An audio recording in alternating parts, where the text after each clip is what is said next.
lakini wamemkataa, lakini wamemkataa, lakini wamemkataa. Wanafanya mambo yao, wanafanya mambo yao, wanafanya mambo yao, wanafanya mambo yao. Hata siku ya leo kuna watu wamemkataa, Wakristo wamemkataa, wanasema wanampenda Yesu, lakini wanaenda kwa waganga, wanaenda kwa maganga, wanaenda kwa waganga, wanaenda kwa waganga, wanaenda kwa wachawi, wanaenda kwa wachawi, wanapiga moshene, wanapiga moshene, wanaongea vibaya madhabahu, wanaongea vibaya madhabahu. Mungu anasema laiti mtu huyo anajua, laiti ajue mtu huyo, siku ya Bwana inakuja, siku ya Bwana inakuja, siku ya Bwana inakuja, siku ya Bwana inakuja, siku ya Bwana inakuja, siku ya Bwana inakuja, siku ya Bwana inakuja. Sababu ambazo Yesu alilia mji. Sababu ya kwanza, watu walimkataa katakata, watu walimkataa katakata. Licha ya kwamba alitenda miujiza, licha ya kwamba aliponya viwete, licha ya kwamba alifufua wafu, licha ya kwamba alifanya maajabu, lakini watu walimkataa Jehova, watu walimkataa Masia. Ndipo Yesu akaomboleza, Yesu akaombolezea Yerusalemu, Yesu akaomboleza, Yesu akaomboleza, Yesu akawaomboleza, akawahurumia.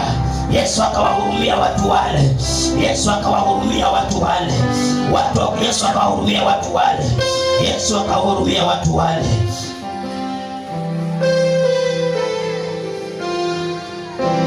Yesu alilia kwa sababu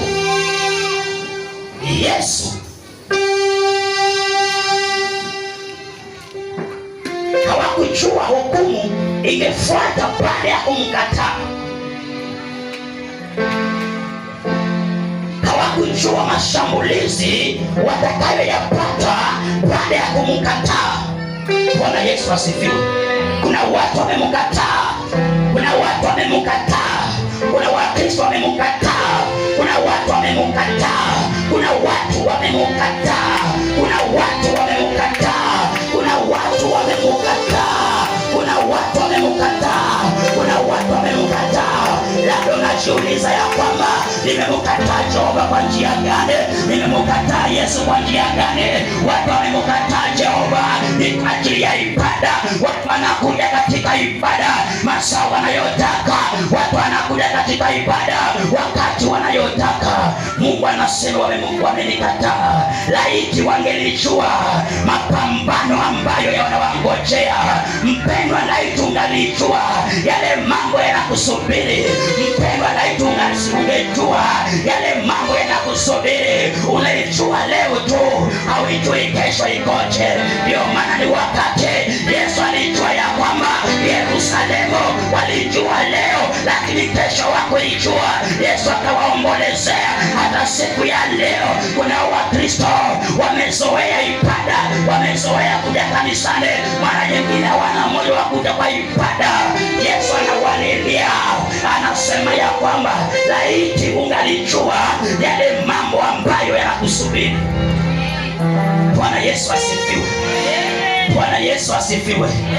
Leo yako unaijua, kesho yako ni ya Mungu, naye Mungu ndiye anajua, naye Mungu ndiye anajua.